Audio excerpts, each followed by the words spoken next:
eu sou a Tabata Barbosa e estou aqui hoje com o mestre, um professor que fala há muito tempo, estuda há muito tempo sobre inteligência, seja ela qual for, e é um privilégio, professor, muito obrigada mesmo por nos receber aqui e participar do congresso. É um prazer imenso ter um mestre como você participando aqui com a gente. Obrigado, eu quero primeiramente agradecer a presença de todos vocês que estão nos vendo online e em especial a sua inteligência, o seu empreendedorismo em criar esse congresso.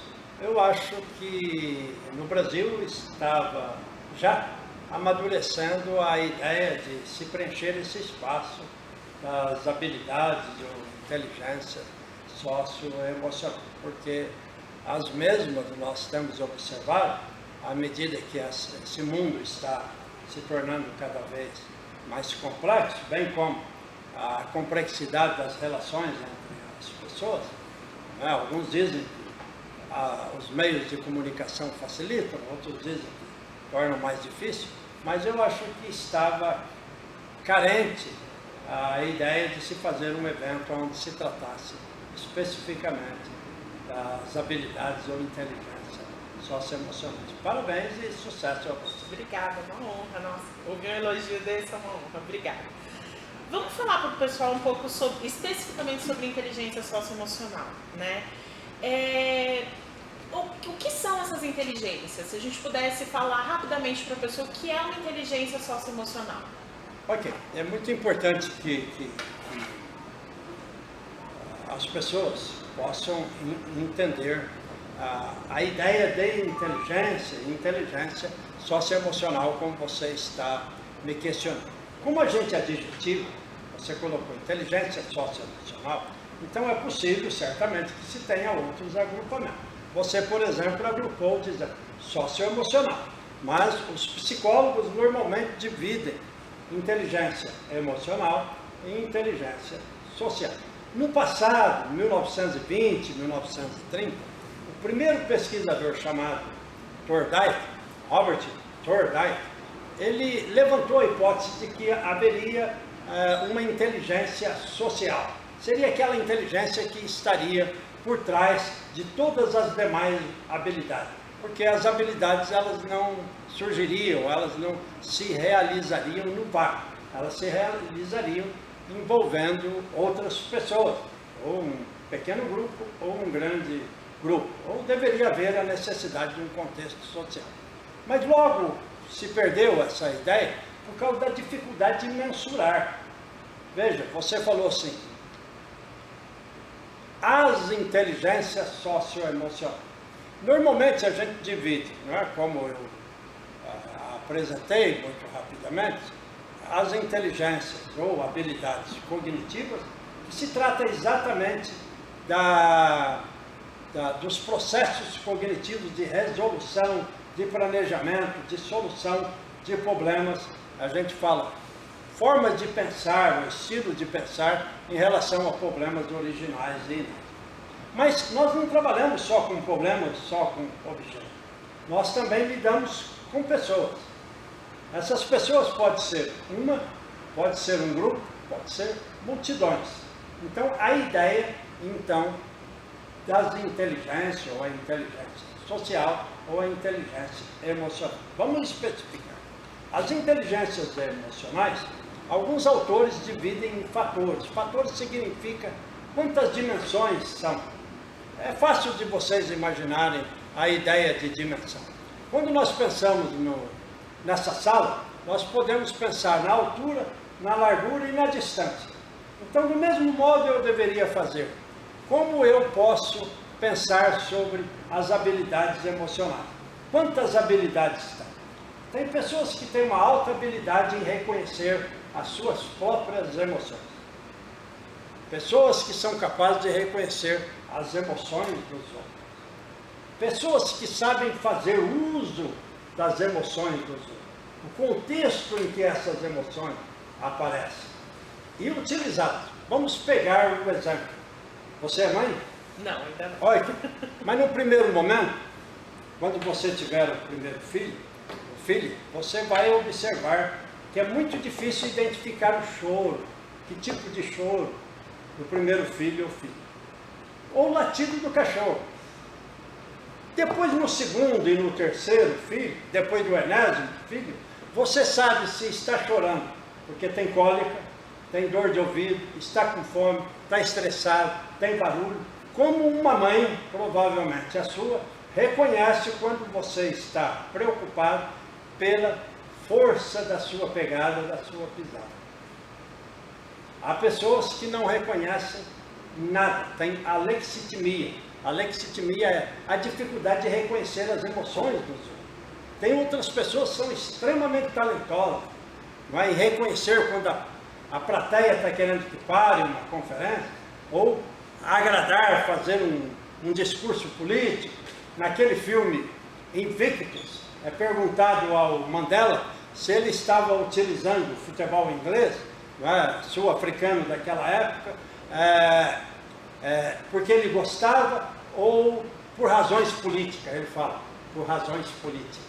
Então ele sabe usar o esporte, o futebol, o que as pessoas gostam, para poder cativar, para poder dirigir o grupo, levar o grupo a um objetivo. Então a inteligência emocional, ou as inteligências emocionais, normalmente nós podemos dividi-las em diferentes fatores ou dimensões. Em geral, 4. Reconhecer as emoções, as suas, reconhecer as emoções dos outros, manipular essas emoções, usar essas emoções e especialmente contextualizar essas emoções. Por exemplo, os médicos. Os médicos precisam de empatia. Empatia é uma variável muito importante e que está faltando muito hoje para os professores, para os médicos, para os pais. Então, inteligência emocional é uma forma de inteligência, ou uma forma de habilidade, usando aí inteligência e habilidade como sinônimo, que é a capacidade que algumas pessoas, para mais, para menos pessoas variam, em usar, manipular, em reconhecer as emoções, o medo, a raiva, o nojo, o receio das pessoas e da gente. As habilidades sociais, o nome diz, social, é a habilidade ou a capacidade que algumas pessoas têm em participar, interagir, manter estáveis, ou criar condições, ou fomentar a interação ou as interações com outras pessoas. Essas outras pessoas podem ser um pequeno grupo ou um grande grupo. Veja, no Facebook, por exemplo, tem pessoas que têm um grande pool de amigos, tem até uma piadinha que diz o seguinte: o grau da minha autoestima aumenta em função do número de amigos que eu tenho no Facebook. Quanto mais amigos eu tenho no Facebook, o interessante é que ninguém tem mais do que 150, em geral, que é um número base, né, que a teoria da informação reza sobre. Depois disso, a gente não consegue manter interações muito sólidas. Mas é a capacidade que algumas pessoas têm de manter essa rede de amigos. Por exemplo, um líder. O líder precisa lidar com o seu grupo, que ele atua dentro, e dentro do seu grupo é muito interessante. Se você tem um grupo de jogadores do time, a seleção brasileira. A seleção brasileira, em geral, tem 23 jogadores, porque tem 3 goleiros, e a equipe técnica, correto? Ok, vocês estão confirmando. Alguns jogadores são in e alguns jogadores são out. O que eu quero dizer? Alguns jogadores são muito próximos do técnico, alguns jogadores são mais distantes do técnico.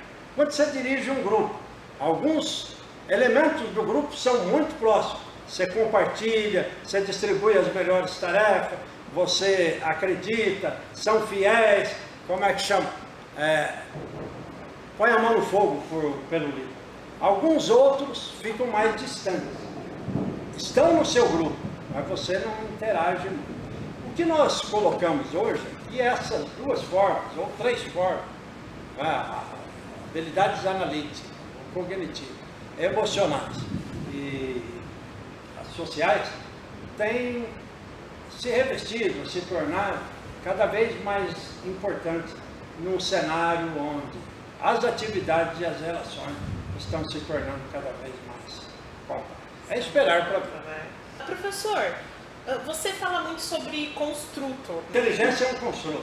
Explica pra gente o que é o construtor, né? Para quem não leigo em psicologia não sabe o que é esse conceito. O nome já leva vocês a entenderem que construto é uma ideia, uma construção, é um fenômeno. É tudo aquilo que nós construímos acerca de um fenômeno. Vamos pensar felicidade. O que é felicidade? Então muitas pessoas falam, não, felicidade é ler um excelente livro do José Saramago. Alguns acham, não, felicidade é estar no museu, felicidade é estar com meus filhos, a minha esposa, meu marido, no seu caso, com o namorado, ou com os colegas. Felicidade é ganhar muito dinheiro, é ter um bom emprego, ou estar com os meus alunos todos os dias. Então, essas são algumas características que nos permitem construir o construto. Eu estou falando só de construto psicológico, mas, por exemplo, temperatura é um construto. Temperatura é muito importante que vocês tenham a ideia. Veja, inteligência. Alguém vê inteligência? Você vê a inteligência? Não, você não vê a inteligência. Inteligência não é um copo, não é um óculos, não é uma caneta, mas temperatura também você não vê. Olha ao redor, está ficando mais frio aqui em São Paulo. Lá em Ribeirão Preto, na minha cidade, é muito quente. Eu não vejo a temperatura, mas eu posso medir a temperatura em Celsius, em Fahrenheit, em Kelvin, e posso sentir os efeitos dela no dia a dia. Tente trabalhar com 50 graus, ou tente trabalhar em menos 12 graus. É praticamente impossível numa e na outra. O ideal são 25 graus Celsius, para trabalhar, para render uma alta produtividade. Inteligência também, seja a cognitiva, a socioemocional, emocional e social, eu não vejo, mas eu posso mensurar com maior ou menor precisão, com maior dificuldade para social e emocional do que a inteligência cognitiva. Mas o mais importante, eu percebo na sociedade o seu impacto da inteligência. É muito difícil, numa sociedade muito complexa, as pessoas que têm baixa inteligência, qualquer que seja ela, alcançarem sucesso pleno. Alcançar um sucesso para crianças que têm QI muito baixo, a montanha é muito difícil de ser subida. Uma pessoa que tem QI muito alto, QI alto para nós é uma pessoa que tem QI usualmente maior que 130, a gente exagera dizendo, se tiver algum fracasso, a culpa é dela, exclusivamente. Porque normalmente uma pessoa que tem QI muito alto, ela conquista o mundo de forma positiva. Porque todas as coisas se tornam mais fáceis de serem resolvidas. Inclusive, terem sucesso na vida, usando diferentes indicadores. Então, construto é uma construção, é uma ideia, é um fenômeno, é um conceito.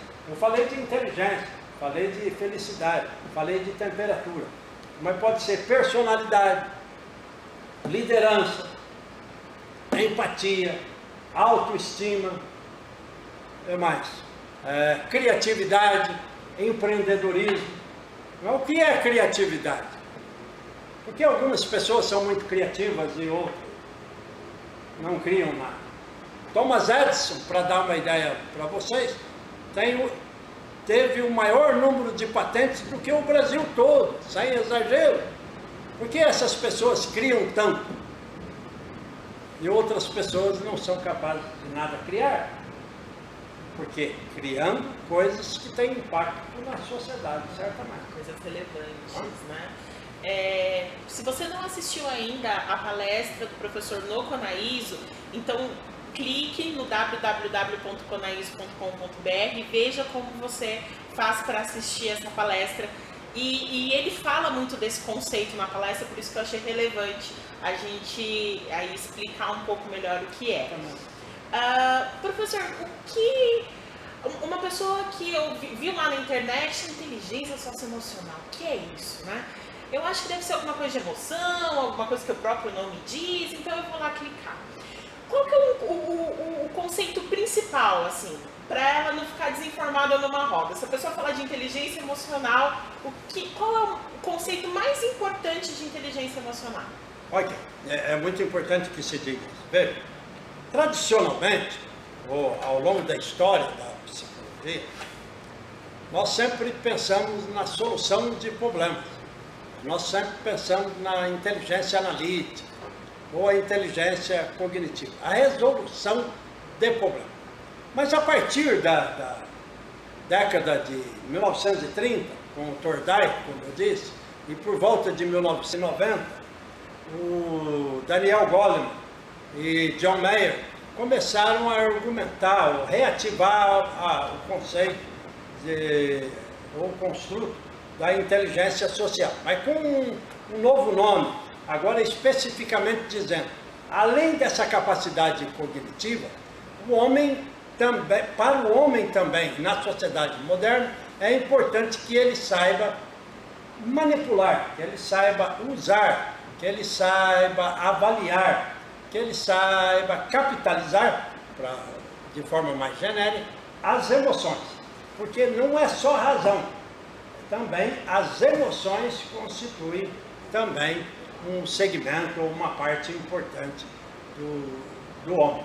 Então, alguns estudiosos, começando com Daniel Goleman, que publicou um livro muito importante, que é a Inteligência Emocional, que foi um best-seller nos Estados Unidos, depois ele escreveu outros, nesse domínio, destacando que as pessoas que normalmente têm grande sucesso não necessariamente são aquelas que só têm QI mais alto, mas são aquelas pessoas que sabem também manipular e usar e as emoções dos outros. Então, dentro desse domínio, proliferaram um conjunto de estudos mostrando que inteligência emocional também tem várias dimensões, incluindo aí a empatia, a percepção de outros, que é um componente da inteligência social. O mais difícil hoje, talvez, nos dias atuais, é que nós não temos um instrumento de medida ainda.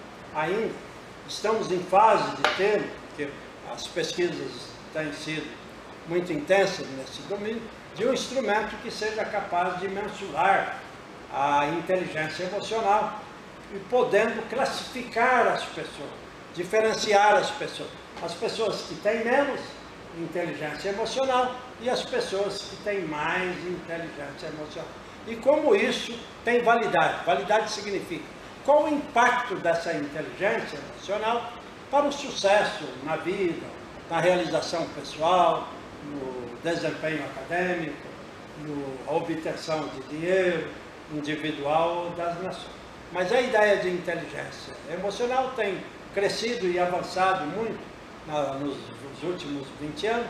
Eu acredito que nos próximos anos nós teremos um instrumento válido e fidedigno que possa avaliar e mensurar esse pool, esse conjunto de habilidades emocionais que são muito importantes no nosso dia a dia.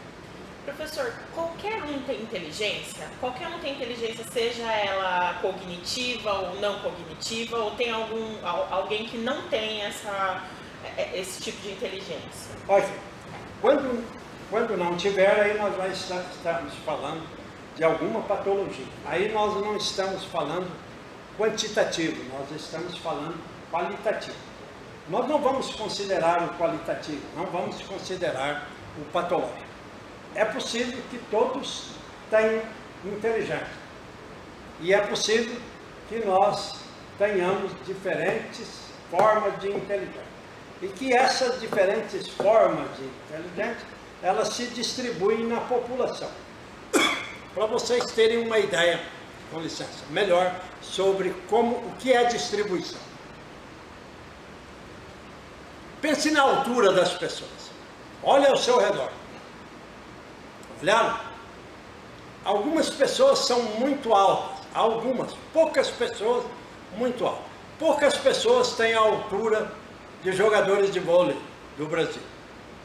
Poucas pessoas são muito pequenas. A maioria das pessoas tem a altura média por volta de 1,77, 1,78, alguns 1,80. A altura se distribui na população. É como um chapéu mexicano ou uma curva de sino de cabeça para baixo. Vocês colocam o chapéu mexicano, vocês podem observar que algumas pessoas na extremidade são pequenas, poucas pessoas muito altas, poucas pessoas muito baixas, a maioria na média. A inteligência se distribui assim. Felizmente se distribui assim. Algumas pessoas, poucas pessoas, têm alta inteligência. Poucas pessoas têm baixa inteligência. A maioria das pessoas tem inteligência média. Então, é igualzinho, chama curva de sino, curva de Bell, ou curva de Gauss, nós falamos. Ou um chapéu mexicano de cabeça para baixo.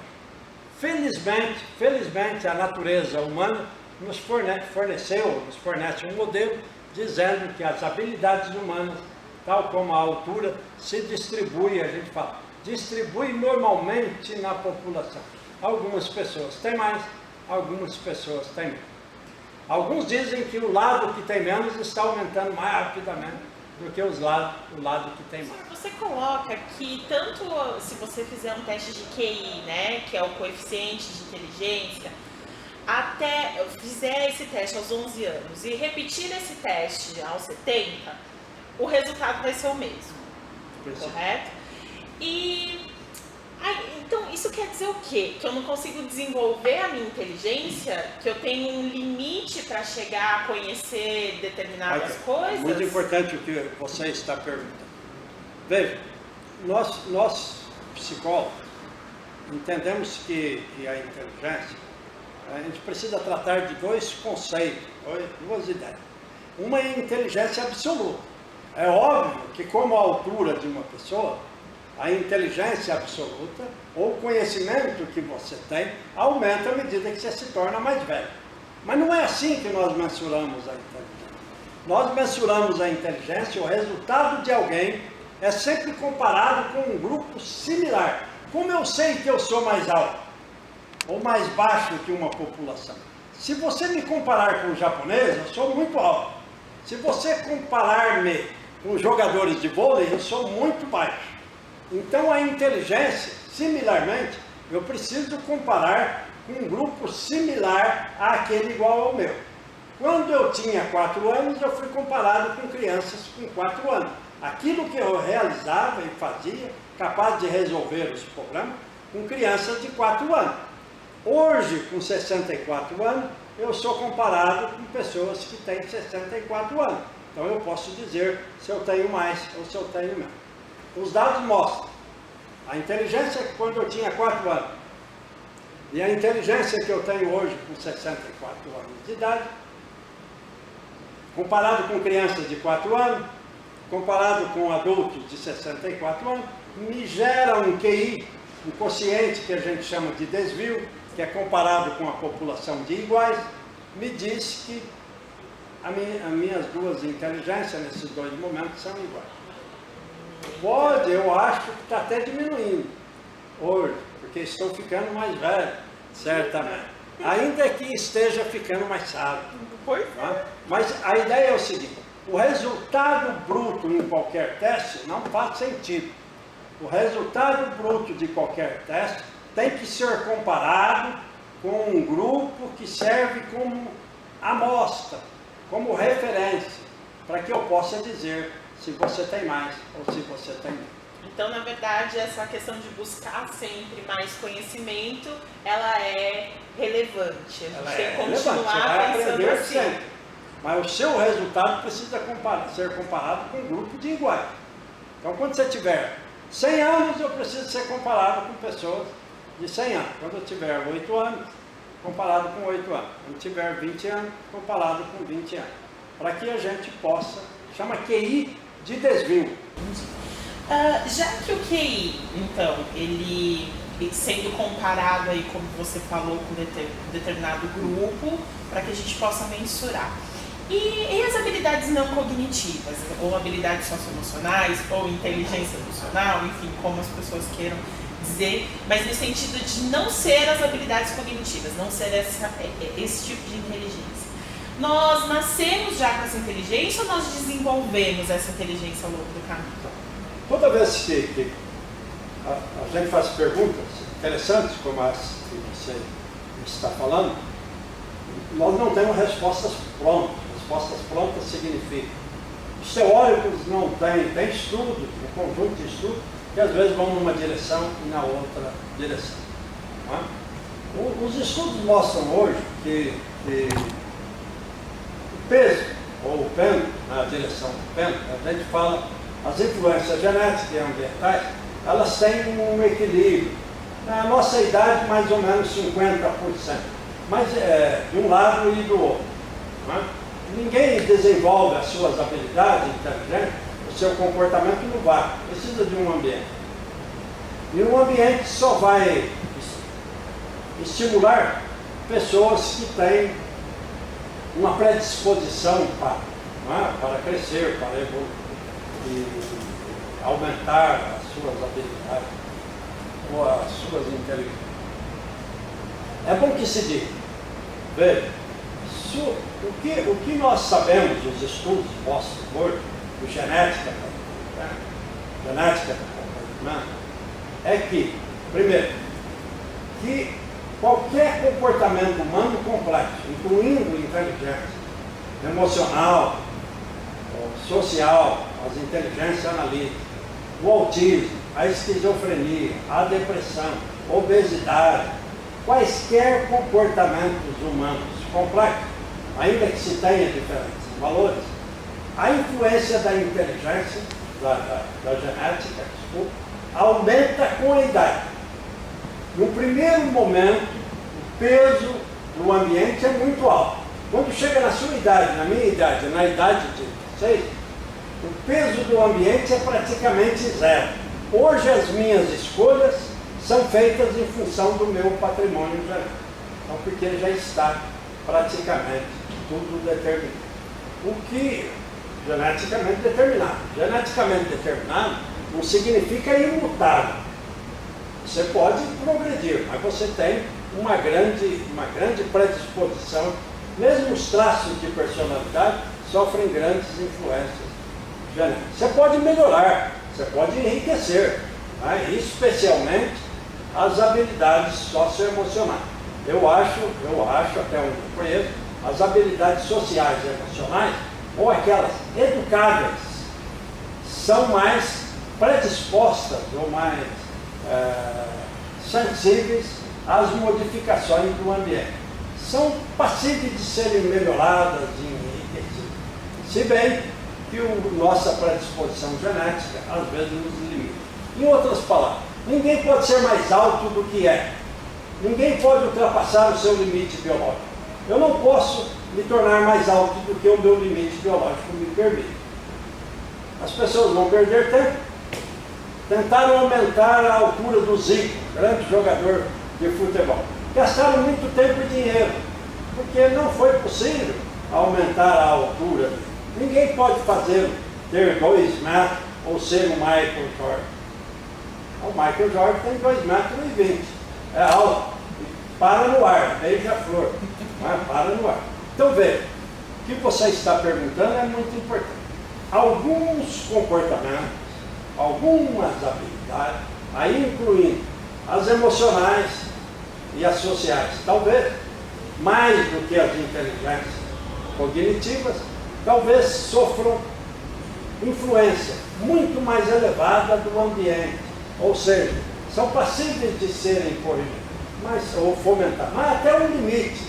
Limite que eu quero dizer, o limite biológico da própria pessoa. Ninguém vai fazer uma pessoa que é extremamente introvertida manter um relacionamento pleno, carismático com a população. Mesmo se ele disser que é corintiano, não vai mudar muito, porque ele não tem predisposição.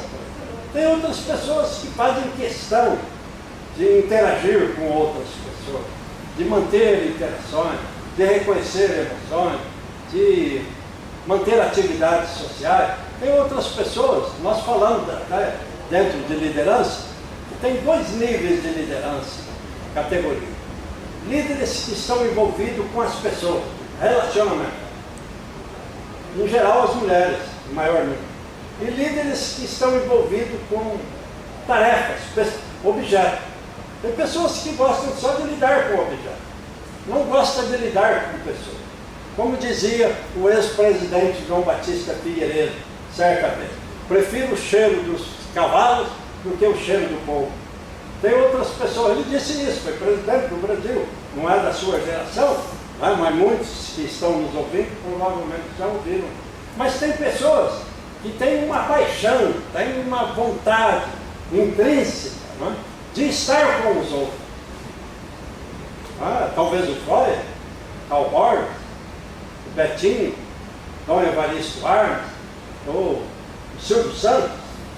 O Silvio Santos, sem fazer propaganda, se você me permitir, se ele vier aqui na nossa sala, no Conaíso, é capaz de ele vender o carnê do baú da felicidade para todo mundo, e se duvidar ele vende outro, antes de sair, porque ele é muito árabe, ele se relaciona muito bem.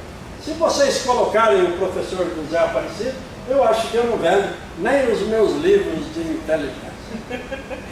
Professor, agora, antes da gente ir para uma parte também importante, que é o pessoal conhecer um pouquinho mais do seu trabalho, eu queria fazer uma última pergunta, que é um pouco polêmica, mas que eu gostaria muito de ouvir a sua opinião. As pessoas que têm QI, elas tendem a ter mais sucesso, um QI elevado, elas tendem a ter mais sucesso financeiro, né? Elas tendem a ter mais dinheiro.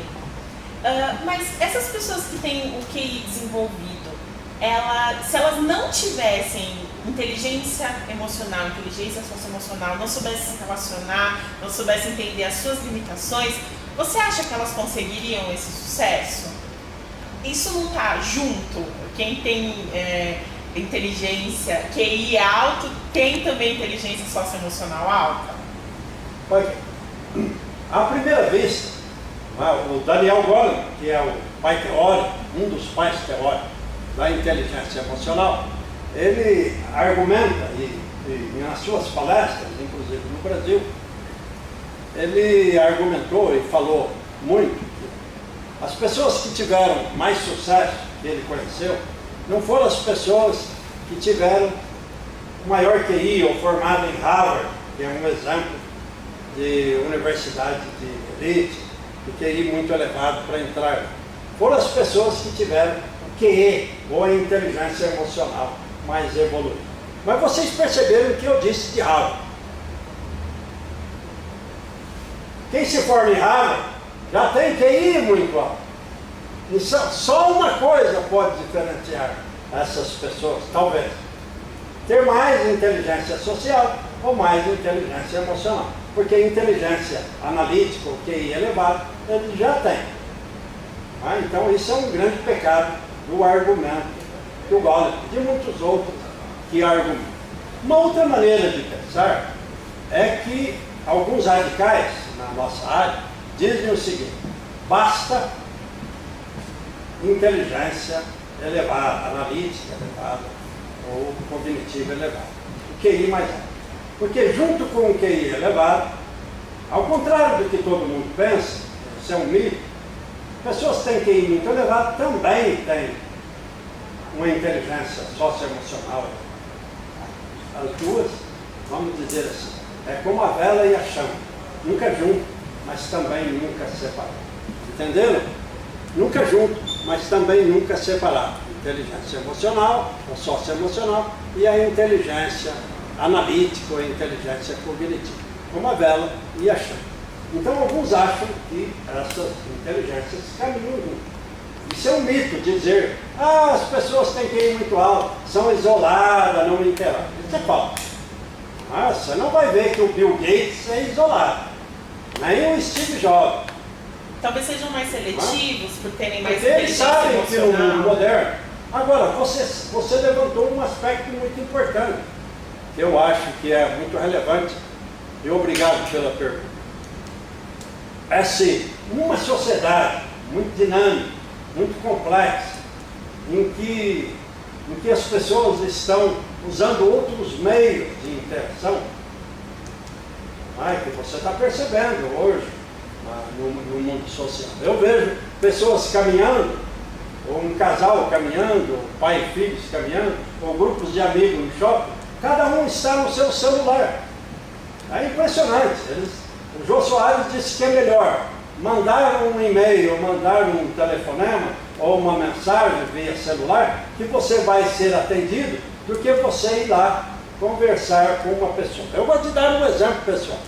Quando eu era prefeito do campus da USP de Ribeirão Preto, certa vez eu fui conversar com um famoso executivo da minha cidade.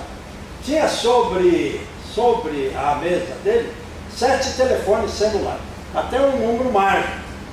A hora que eu estava conversando com ele, ele estava olhando o telefone celular incessantemente. Normalmente eu sou uma pessoa com boa inteligência emocional, mas naquele dia eu disse a ele que eu iria ligar, que era para ele ficar olhando, porque eu não sabia qual telefone eu iria tocar. Talvez fosse um dos 7, e talvez ele me atendesse melhor. E fui embora, porque eu disse que eu teria outras coisas para fazer mais relevantes do que ele me ouvir. Isso é verdade, porque as pessoas ficam muito tensas, ouvindo, atendendo o telefone celular e não mantêm interações mais afetuosas, criativas entre outras pessoas. Bem, eu diria para você, na sociedade moderna e nos empregos modernos, eu diria para o Daniel agora, para ele diretamente, assim, para entrar no emprego, o melhor emprego, a melhor universidade, você precisa de QI. Mas para manter-se no emprego, você precisa de QI. É como o casamento. Você vai se casar um dia. I hope so. Para se casar, você precisa fazer uma boa escolha em função do seu QI. Dizem que há uma alta correlação entre o QI do marido e o QI da mulher. É maior que 0,40. Não é aleatório. Por várias razões que eu não vou aqui discutir. Mas tente manter um casamento de 50 anos. Muitos de vocês provavelmente que vão entrar no www.conaisa.com.br no primeiro congresso das habilidades ou inteligências socioemocionais, manter-se no emprego, manter relações afetuosas, estáveis, depende muito da nossa inteligência socioemocional. Certamente. Eu acho e asseguro que o mundo moderno requer muito que nós tenhamos essas duas formas de inteligência. Inteligência cognitiva para galgar melhores posições e inteligência socioemocional para se manter estável, equilibrado ao longo da bela jornada que é. Felicidade está muito relacionada com os dois, né? Você precisa, para você ter uma boa escolha, você precisa de QI. Para você conseguir manter essa boa escolha, você precisa... Eu costumo dizer que sucesso na vida é igual uma equação do seguinte tipo, presta atenção. Sucesso na vida, SV igual QI, quociente intelectual, vezes oportunidade, vezes trabalho duro. Por que eu coloquei vezes? Porque se uma delas for 0, tudo dá 0. Não é mais, é vezes. Então eu vou repetir. Sucesso na vida é igual QI, inteligência, vezes oportunidade, vezes trabalho duro. Porque se uma delas for 0, tudo dá 0. Anotar isso para a vida, né, professor?